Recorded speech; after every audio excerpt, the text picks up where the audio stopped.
I was filling the water trough near the barn when I heard thundering hooves behind me.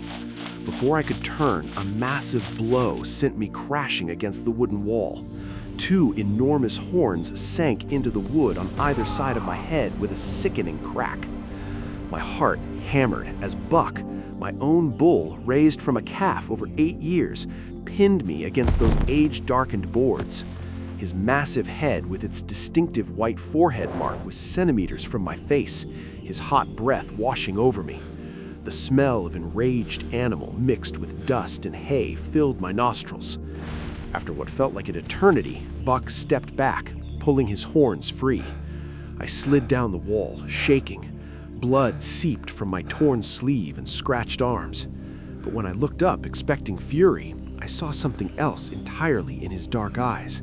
Desperation, anxiety, almost a plea. Buck stood, breathing heavily, sides heaving, but showed no aggression, only tension, as if trying to tell me something. I backed toward the house, mind racing. Sandy, my 7-year-old daughter, ran to this barn every day after school. She adored Buck, calling him her big teddy bear, bringing him apples and carrots. He was always incredibly gentle with her. But now, if an 8-year-old bull suddenly became aggressive, I couldn't risk my daughter's life. I couldn't keep him with a child around. I retrieved my father's old hunting rifle from the bedroom closet. Loading both barrels, I returned to the yard where Buck still stood. Our eyes met. No fear or aggression, only calm acceptance. I raised the gun, aimed at that broad, white-marked forehead, finger on the trigger, but my hand trembled. I couldn't pull it. Lowering the weapon, I realized the only option: slaughter. I called McKenna's slaughterhouse. 1 hour until the truck arrived. Sandy wouldn't be home from school until 4. I'd have time. The truck arrived exactly 1 hour later. Buck walked calmly up the ramp, glancing back at me only a few times. The driver handed me a crumpled envelope of cash. As the truck pulled away in a cloud of dust, I stood clutching the money, feeling like the worst traitor alive. When Sandy came home at 4, she ran to the barn searching for Buck. I lied, saying I'd taken him to a distant pasture. She seemed to believe me. That night, I barely slept, haunted by Buck's gaze as I'd aimed the rifle at him. The next morning dawned clear and warm. Sandy was already outside, jumping rope near the barn, humming cheerfully. I was pouring my second coffee when a piercing scream shattered the morning peace. Not just fright, but pure terror. I grabbed a hammer and ran outside, taking the porch steps 2 at a time. Sandy stood near the barn wall where Buck had attacked me, her face chalk white, trembling finger pointing at the grass. "Daddy, a snake! There's a big snake!"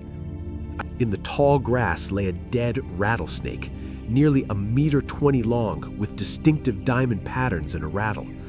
But most importantly, it was crushed, body flattened in several places, and hoof prints were clearly imprinted in the soft earth around it. Daddy, what's I crouched wrong? down, heart sinking. Buck's hoofs. I'd recognize them anywhere, that distinctive notch on his right front hoof.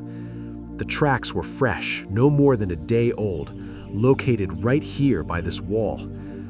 Understanding crashed over me like a wave. Buck hadn't attacked me.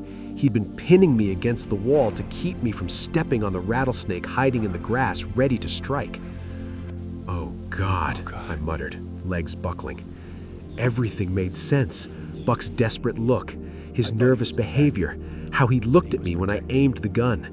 He'd saved my life at risk of being shot, and I'd sent him to slaughter. Sandy tugged my sleeve. "Dad, where's Buck? I saw him take it away in a truck yesterday." Her trusting gray eyes made my chest ache with shame. "I have to go, honey. Stay home." I rushed to my pickup and tore out of the yard with screeching tires, flooring the gas pedal. I called the slaughterhouse. "This is Jacobs. Don't touch that bull. I'm coming to get him." The manager replied curtly, "Animals are processed on schedule. We can't stop the line." "How much time?" Papers rustled. Your bull enters the lairage in approximately 20 minutes. 20 minutes meant I had to arrive in 15. I floored it. 110, 120, 130 kilometers per hour. I hit a traffic jam. A fallen pole completely blocked the road. I screamed in rage, then spotted a narrow dirt road leading into a field. Without thinking, I swerved onto it. The pickup bounced violently over potholes and ruts, teeth chattering from the shaking. On one turn, the rear skidded. I barely avoided hitting a tree. Finally reaching asphalt beyond the jam, I took off again at breakneck speed. A police siren wailed behind me. An officer gestured me over. "Officer, emergency. My bull's at the slaughterhouse. They're killing him in 10 minutes. He saved my life and I sent him there by mistake." He searched my face, then waved his hand. "Get out of here." I didn't even thank him. McKenna's slaughterhouse loomed ahead. I burst through the barrier and left my pickup at the entrance, engine still running. Inside smelled of blood and disinfectant. I ran down narrow corridors following sounds and smells until reaching a large workshop. To my right, a metal-fenced corridor held animals moving towards slaughter. I counted quickly. First bull almost at the gate, second 5 meters behind, third was Buck, that distinctive white forehead mark unmistakable. He stood calmly, head down, resigned. "Stop!" I screamed. "Stop the third one! That's my bull!" McKenna himself emerged from a glass-enclosed office, tall, broad-shouldered, about 50, with graying temples and cold gray eyes. "Ah, Mr. Jacobs," he drawled mockingly. "Changed your mind? Unfortunately, impossible. Deal's complete, you received payment, bulls ready for slaughter." I frantically pulled out the envelope, emptying $2,000 into my palm. "I'll pay double, $4,000. Take it all. Just give me the bull." McKenna didn't even glance at the money. "Double? You're joking. If you want your animal back, the price is 3 times, $6,000. Otherwise, say goodbye forever." My stomach dropped. "I don't have that much." McKenna turned away, glancing at his watch. "In 5 minutes, your bull enters the slaughter pen. Too late." "Wait!" I shouted desperately. "My truck! Take my truck plus this money. Ford F-150, old but running, worth at least $4,000. Interest flickered in McKenna's eyes. He walked to the window overlooking the parking lot where my pickup sat with engine running. Minutes dragged like hours as he mentally calculated. Pickup plus cash is about $5,000. I need 6. I frantically searched my pockets. Only a crumpled $20. "That's it. I swear, that's all I have." A metallic voice announced, "Third in line entering the pen." My heart clenched. I looked at McKenna with pleading eyes, ready to kneel. He savored the moment, then slowly nodded. "Okay, I'll take it. Let this be a lesson. Don't sell what you're not prepared to lose." I handed over keys and money with shaking hands, signed forms without reading. McKenna turned to the worker. "Third, take it back from the line. Animal returned to owner." Mechanisms rattled. A side section slid open. But Buck didn't move. He stood motionless, head down, perhaps passed out from shock. I couldn't wait. I climbed over the fence, rules be damned. Walking up to Buck, I placed my hand on his muzzle. "Old man, it's me. Let's go home." Buck raised his head. Recognition slowly dawned in his dark eyes. He moaned softly and followed me toward the open section. A worker brought a thick rope. "How are you getting him home? You don't have a truck." I looked at Buck, then at my former pickup through the window and smiled bitterly. "I'll walk. 5 kilometers. Nothing. We'll manage." We stepped into bright midday sun. The guard shook his head but said nothing. We walked through town, me in front, Buck behind on the rope. People stopped, pointed, filmed on phones. I didn't care. Buck walked calmly beside me. My soul grew lighter with each step. After 3 kilometers, my neighbor Joe pulled up in his truck. "Jacobs, why are you walking with a bull?" I briefly explained. Joe shook his head sympathetically. "I can give you both a ride, but I have to detour 5 kilometers to the vet. My cow's sick. Might not make it before closing." I looked at Buck, then Joe. Thanks, but we'll manage. Your cow needs treatment more. Joe nodded respectfully. Good luck. After another hour, we reached the familiar oak tree marking my land. 500 meters more.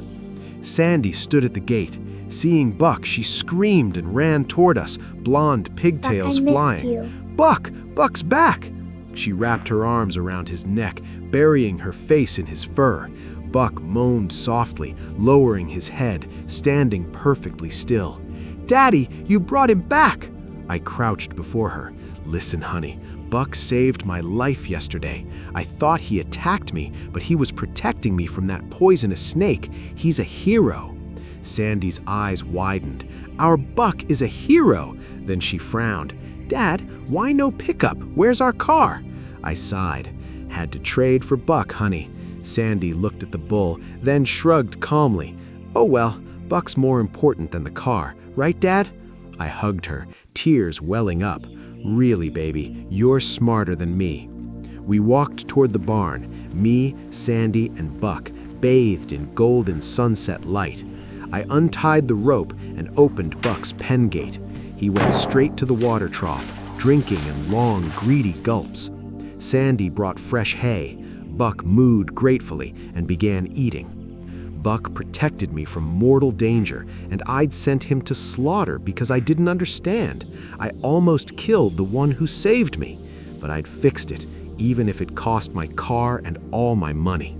Can you really measure an old friend's life in money? Sandy took my hand and whispered, Dad, I'm glad you brought him back. I squeezed her small hand. Me too, honey, me too. The end.